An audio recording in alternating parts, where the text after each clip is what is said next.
بسم الله الرحمن الرحيم. الحمد لله والصلاة والسلام على سيدنا رسول الله سيدنا محمد صلى الله عليه وسلم. أما بعد، مشاهدينا الكرام، السلام عليكم ورحمة الله وبركاته، وأهلا وسهلا ومرحبا بكم من جديد.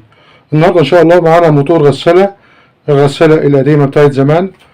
الموتور موجود في كل حتة ومتوفر وسعره رخيص، وكل اللي عنده غسالة من العادية ديت ركنها وجاب غسالة نص اوتوماتيك، فالمواتير دي بقت متوفرة وبكثرة. فاحنا في الفيديو ده عايزين نستفيد بيه ونعمل منه اي حاجة تنفعنا في شغلنا. هنعمله ايه؟ ان شاء الله نويت ان انا اعمله مسن او يركب عليه حجر جلخ، يبقى مسن ويبقى يتعمل عليه الحاجات اللي محتاجين نظبطها، اللي هي شغل الحديد اللي بيحتاج حجر الجلخ. فاحنا هنحل الموتور دوت وهناخد القلب بتاعه ونروح المخرطة، وان شاء الله اللي هيتعمل في المخرطة هقول لحضراتكم عليه، ونجرب الموتور مع بعض بعد ما نركب عليه الحجر ونجربه مع بعض ان شاء الله. يلا بينا نبدأ، هنحله مع بعض. الموتور ده القاعدة بتاعته بإفزان بالشكل ده كده يا حضرات، بالشكل ده كده، يعني هو الجسم بتاعه أملس، والقاعدة بجزء إفزان أفيز قدام وأفيز ورا. نحرر القاعدة ديت عشان نقدر نحل الوش بتاع الموتور، لازم نحل الإفزان دي يا حضرات. هنجيب مفتاح 8 ونحل مع بعض الإفزان دي الأول. مفتاح 8 يا حضرات، هنحل بيه كده.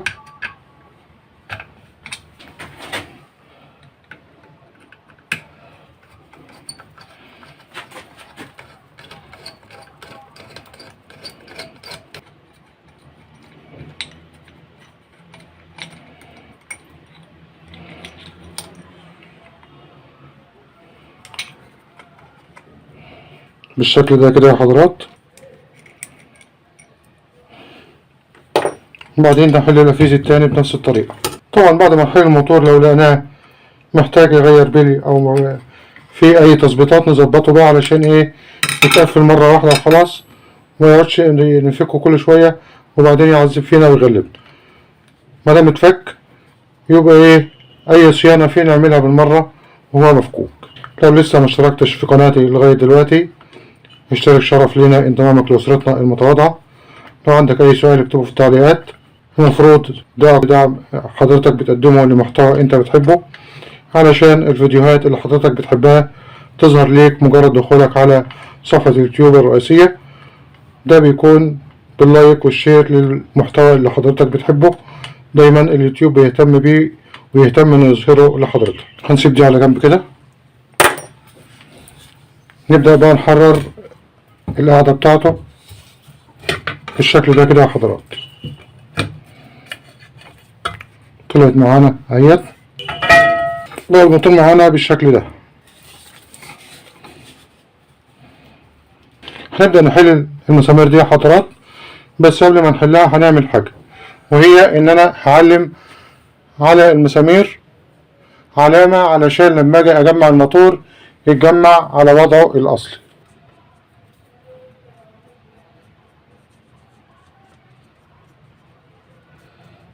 بالشكل ده كده يا حضرات. مفتاح 8 برضو، ونبدأ نحل ونقول بسم الله.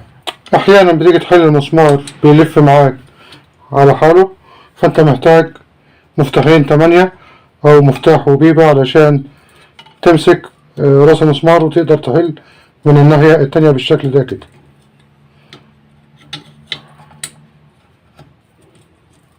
خلاص كده حل معانا اهوت. علشان الفيديو ما يكونش طويل انا هوقف التصوير لغاية ما نحل الاربع مسامير وارجع لحضرتك. بعد ما حلينا الاربع مسامير بنبدأ نسحب المسامير بالشكل ده يا حضرات.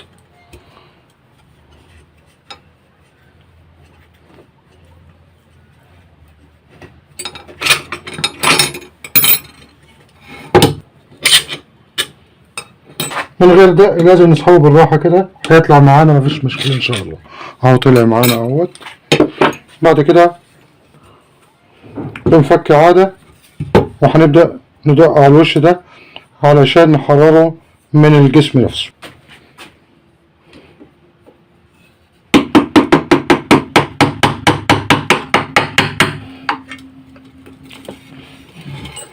ده خفيف مع التدوير كده يا حضرات.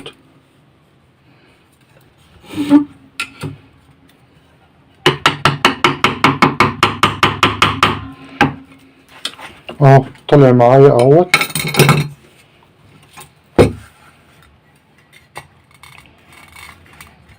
هنسيسه واحدة واحدة لغاية ما يطلع معانا، لأن في البلية هي اللي عاملة المشاكل دي. مفك عادة زي ده يا حضرات، وشكل صغير زي ده، تعمل ايه بقى؟ الشفة الغطسة دهيت بتعشق المفك عليها بالشكل ده كده. أحيانا بيكون في تجويف زي ده كده بتعشق فيه، وتفضل تدق وتدور الوش لغاية ما يحل معاك واحدة واحدة، لأن زي ما قلنا بيكون صعب شوية علشان ماسك في البل. وبتبدأ تحل الوش ده والوش ده وتحررهم، ومفتاح الطرد المركزي والأسلاك لو ما انتش عارف طريقة توصيلها بتصورها صورة علشان لما تقطعها أو تفكها وتيجي توصل الموتور من تاني تبقى عارف انت بتوصل ايه. ده القلب بعد ما حليناه طلعناه يا حضرات. البلية ديت انا شايفها ناعمة وحلوة، بس القدامانية يعني اما نحل الوش القداماني كده ونشوف هنحتاج نغيرهم ولا لا. طبعا ده اللي هيروح المخرطة علشان يتعدل من هنا الاكس ده، يركب له صماويل وقواعد لحجر الجلخ او حجر السن اللي احنا عايزين نعمله ان شاء الله. هكمل بإذن الله مع حضراتكم بعد ما نروح المخرطة ونعمل التعديل اللي أنا قلت عليه هنا، وهرجع أشرح لكم عملنا إيه بالظبط ونكمل إن شاء الله مع بعض. علشان نحل البلية يا حضرات محتاجين زرجنة. هتشيل الوش ده الأول، ده بسيط كده،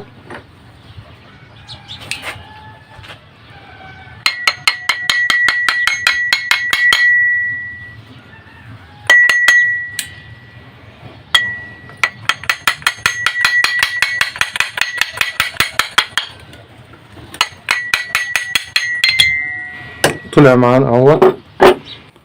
بعد ما حلينا الوش بندق عليه من جوه كده لغايه ما يطلع معانا. الحمد لله حل على طول، محتاجش تسخين ولا حاجه. البليه دي زي ما قلت لحضراتكم خشنه، فهنغير الاتنين مع بعض. هي اللي ورا كويسه، او دايما هي اللي بتبوظ لان الحمل بيكون على القدامانيه بس، اللي ورا بتسند معلهاش احمال، فالقدامانيه دايما هي اللي بتبوظ. هنغير الطقم ان شاء الله.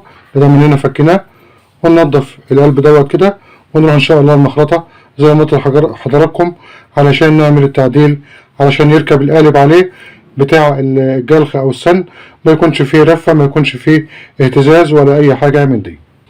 بعدين بالزرجينة هنبدأ نحل البلية ده يا حضرات. طبعا زي ما قلنا البلية الامامية دي خشنة، فاحنا هنحتاج نغير البلي على بعض. هنبدأ نربط على المسمار بتاعها ايا كان رقمه بقى حسب الزرجينة اللي عندك.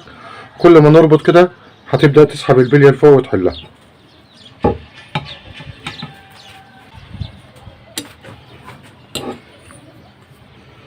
لو حضراتكم شايفين ابتدت البلية تطلع اهيت، ما عادش فيها الا حاجات بسيطة.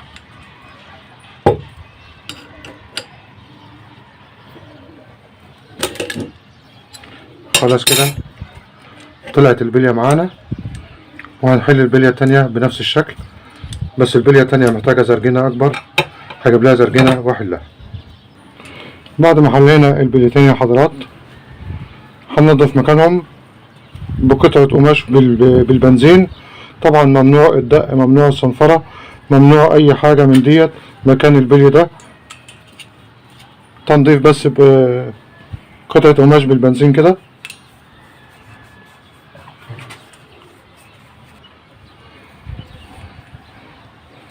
دول البليتين اللي طلعوا، رقم البلي 632. هنجيب بليتين جداد عشان فيهم واحدة خشنة زي ما ورينا حضراتكم. هننضف الوشاش بقطعة قماش ببنزين. اما الموتور من جوه ففي ناس بتنضفه بنزين، بس انا شايف انه ما ينفعش، لان الورنيش العازل اللي على الاسلاك ممكن يتحل بالبنزين، فساعتها هتبقى مشكلة. احنا بس هننضف بفرشة الاستيتور من الداخل ونمسح بس من حواليه كده بالبنزين وخلاص. بعد ما نضفنا الموتور من الداخل ونضفنا الروتر ده يا حضرات، خدناه ورحنا المخرطة. هو عمل لحم فيه قطعة علشان يطول الاكس شوية بالشكل ده كده يا حضرات، وبعدين خرطها سن خشن، وجبنا ليها وردتين كبار وصامولتين رقمهم 24. هتخش الصامولة الأول وبعدها وردة، وبعدين نركب الحجر، وبعدين وردة، وبعدين الصامولة الأخرانية، بحيث إن الحجر هيكون بين الوردتين والوردتين بين الصامولتين.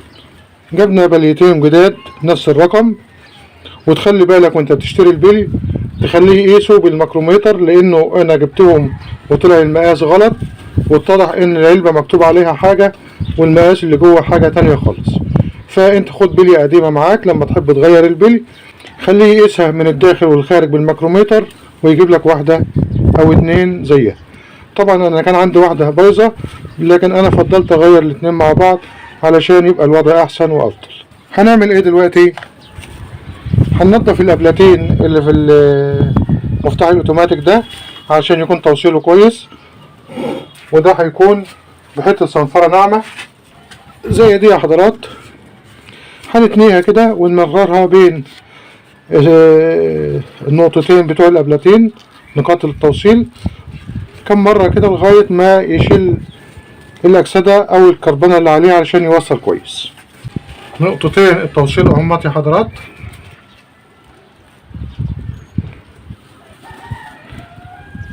هنمرر الصنفرة بينهم كده.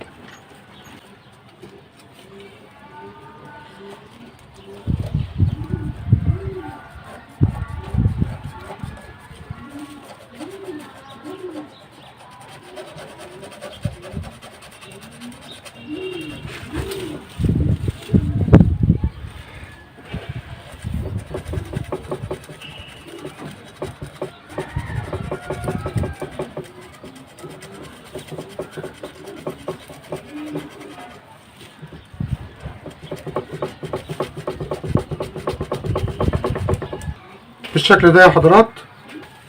بعدين هنسقط البلي. طيب نسقط البلي ازاي؟ انا بحاول الفيديو ما يكونش طويل وفي نفس الوقت ما نفوتش حاجة. هقول لحضراتكم في تركيب البلي مش هنحتاج زرجانة، لكن هنحتاج حاجة تانية بسيطة خالص. ماسورة نص بوصة زي دي يا حضرات، هتختار الطول المناسب وهتسقط البلية في مكانها، وهتدق على الماسورة بالشكل ده كده، بحيث ان الدق يكون على القضيب الداخلي للبلية. اوعى الدق يجي على البلي نفسه او على الظرف الخارجي، هيعمل فيها خلل وهيبوظها.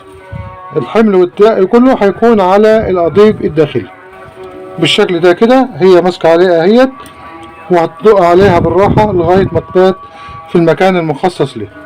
هنطلع البليتين الجداد يا حضرات.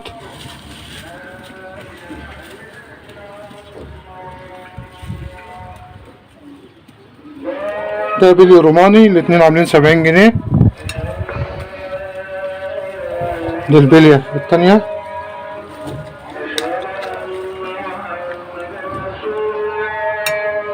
وده البلي القديم. هنبدأ نسقط البلية الأمامية، مش مهم أي اتجاه. نقول بسم الله، نأكد إن هي سقطت على حرف المكان المخصص ليها اهيت. هنبدأ ندق عليها بالراحة الماسورة بالشكل ده.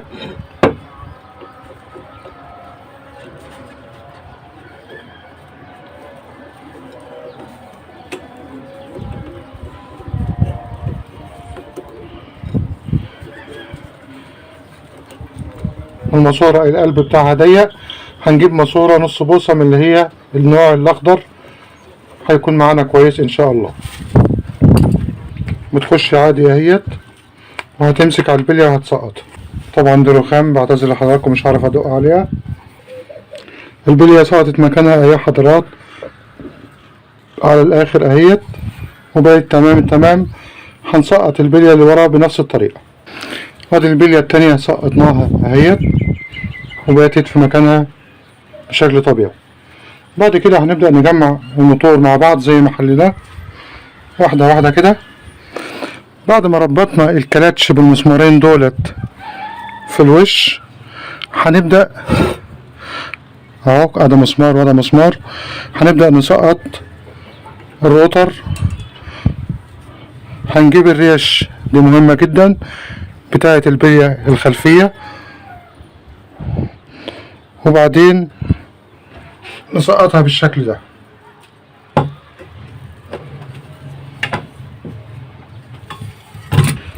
لو حضراتكم فاكرين العلام اللي كنا اخدناه، احنا جينا ده الوقت اللي احنا محتاجين له دلوقتي. هندور على العلام اهوت،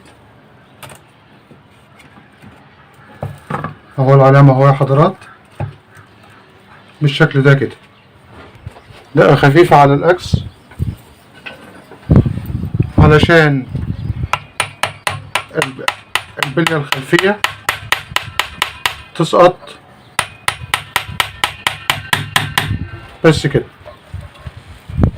البلية الخلفية تسقط في الطبق الخلفي. بعد كده يا حضرات هناخد الريش النحاس ديت، طبعا الحاجات دي كلها نضفناها، هنسقطها على البلية كده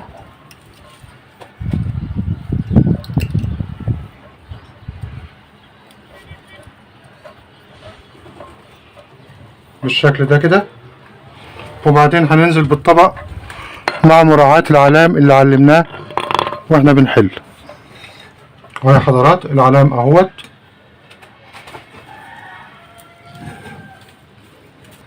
ونبدأ ندق على الطبق دق خفيف عشان البلية تسقط جواه.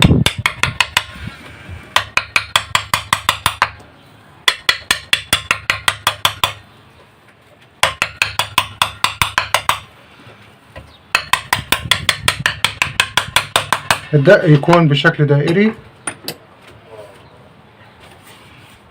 ونحاول نظبط العلام قبل ما يسقط خالص ويثبت مننا.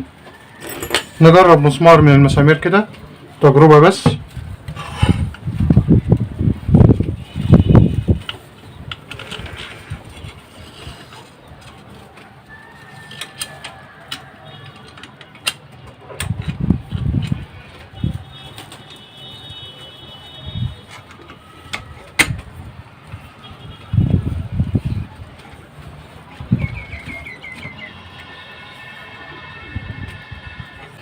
بنفك عادة كده، هنرحل الوش شوية لأنه مش نازل على العلام من حتة التجويف اللي في النص ده.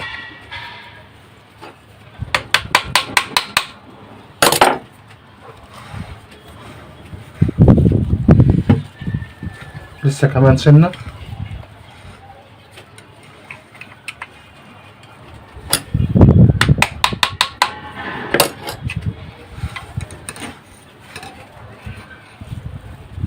تمام كده، العلام جه على بعضه اهوت. نبدأ نكمل دق على الطبق ده لغاية ما يسقط مكانه.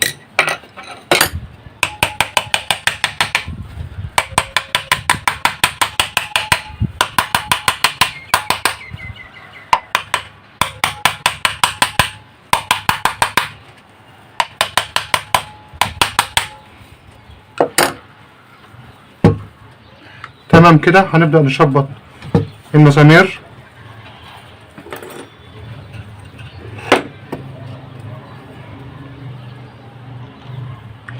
تشبيط بس، الصواميل والتحريق هيكون تجميع مع بعضه، ما ينفعش نحرق مسمار قبل اخواته. هنشبطهم بس ونربطهم بايدينا للاخر كده، والتجميع او التحريق يكون في الاخر. هشبط المسامير وارجع لحضراتكم. بعد ما جمعنا الاربع مسامير بتوع الموتور يا حضرات اللي هم دولي، هنبدأ بالبيبة ومفتاح 8 عشان يسندوا قبل بعض.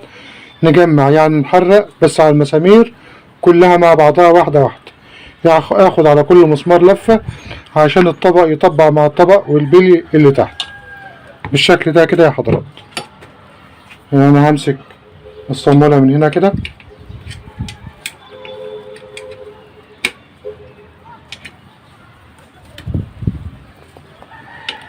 ومن الناحية التانية بالبيبة هاخد لفتين كده، محرقش على الاخر، وانقل على اللي بعده بالشكل ده كده يا حضرات.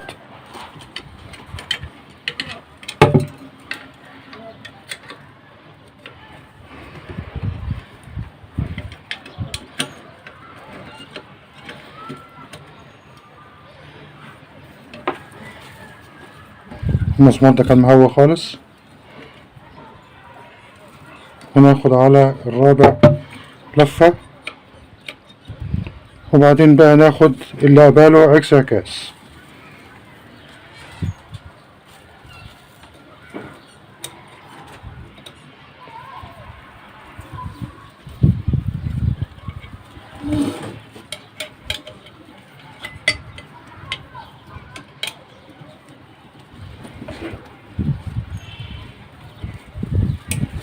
تحريقة صغيرة كده، ونرجع على اللي قباله.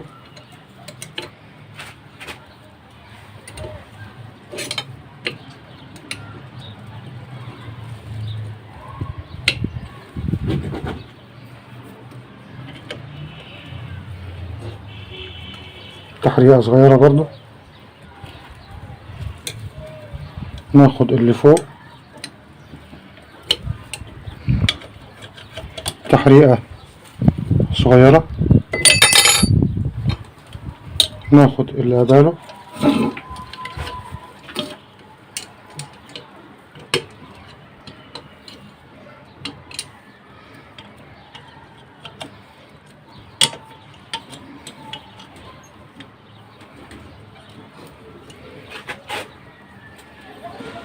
تمام كده. هبدأ أعدي عليهم بقى واحد واحد، اللي أحس إن هو خفيف شوية آخد عليه تحريقة.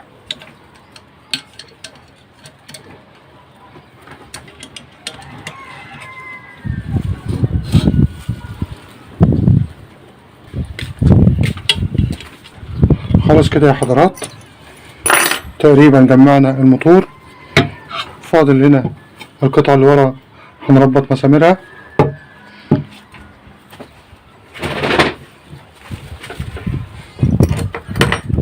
اللي هي دي يا حضرات.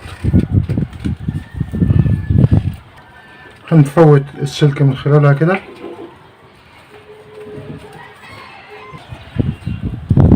ونربط المسامير بتاعتها علشان تمسك السلك. هنسقط السلك سنة كده، ونبدأ نجمع المسامير دي يا حضرات.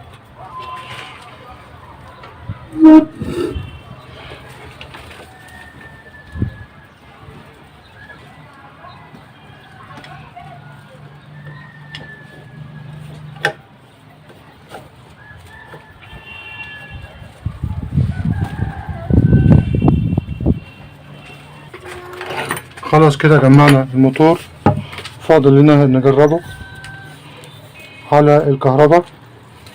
يا رب يكون خير.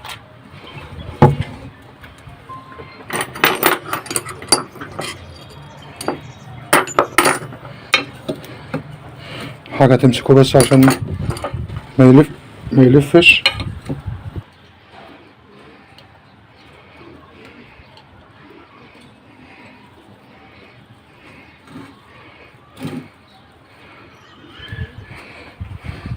وأول تجربة لنا بعد ما قفلنا الموتور ونضفناه وغيرنا له بلي، نقول بسم الله الرحمن الرحيم.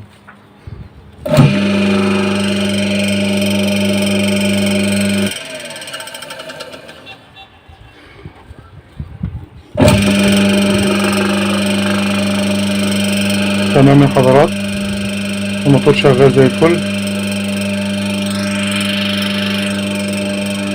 نشوف على جسمه كهرباء ولا لا. مفيش كهرباء الحمد لله. طيب نقلب الفيشة.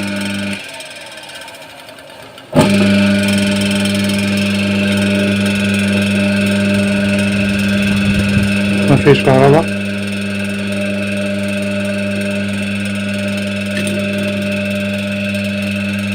انا بحاول اخربش الدهان اهوت عشان اوصل للصاج. تمام مفيش حاجة اهوت خلاص.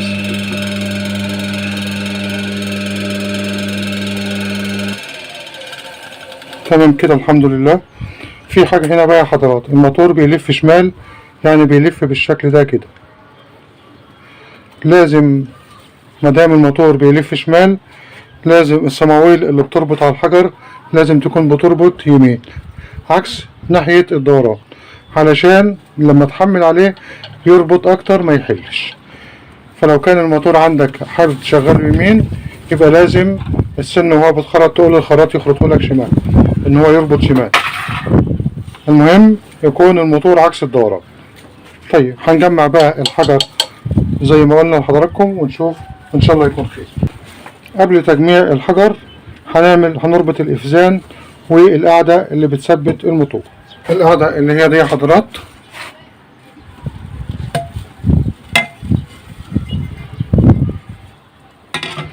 الشفتين دولت بيسقطهم في الحفر ده.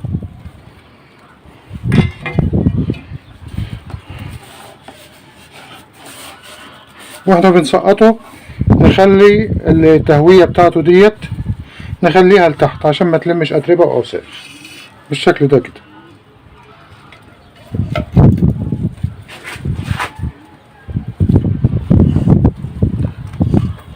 خلاص كده سقط مكانه بالظبط اهوت. هنبدأ نجمع بالإفزان دي ونربط عليه. هربطها وارجع لحضراتكم.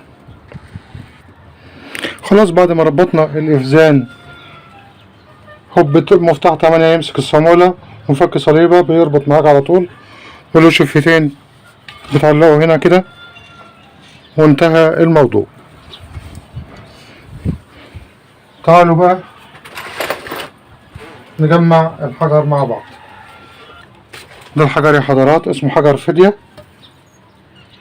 في حجر تاني اسمه حجر نار بيسن بقى حاجات تانية، بس ده يمشي في الاتنين يعني، او ده المشهور.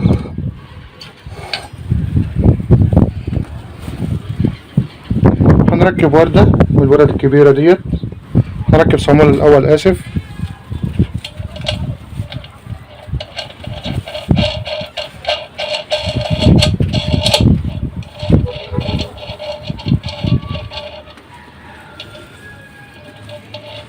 نجيب على الآخر هنخش بالوردة بالشكل ده كده، نخش بالحجر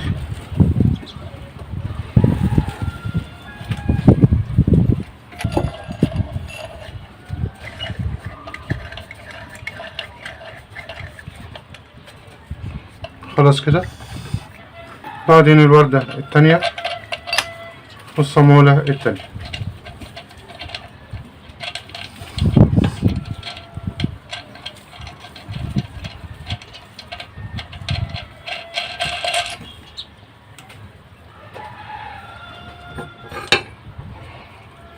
مفتاح 24 نتحرك عليها كده.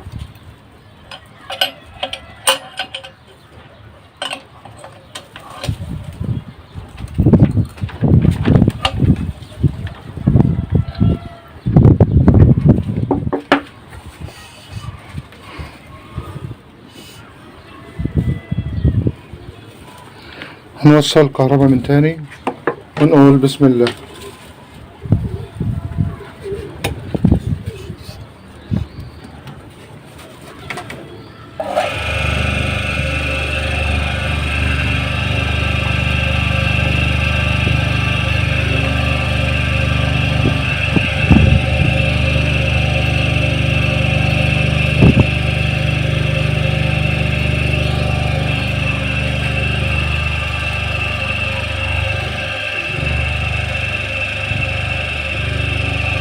نجرب كده نجيب بنطة ولا حاجة.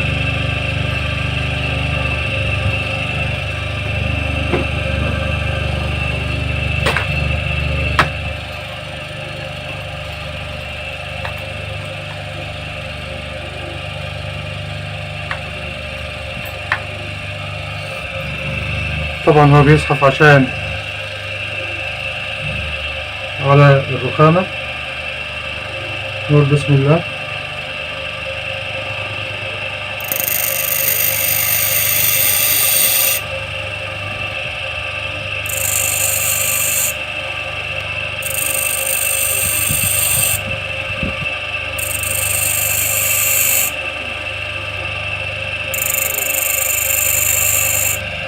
طبعا دي كانت تجربة، بس انا كنت عملت قالب قبل كده لسن البنط.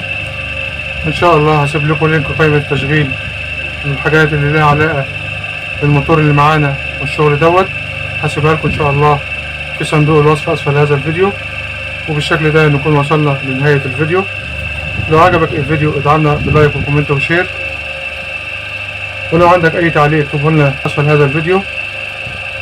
اشكركم والسلام عليكم ورحمة الله وبركاته.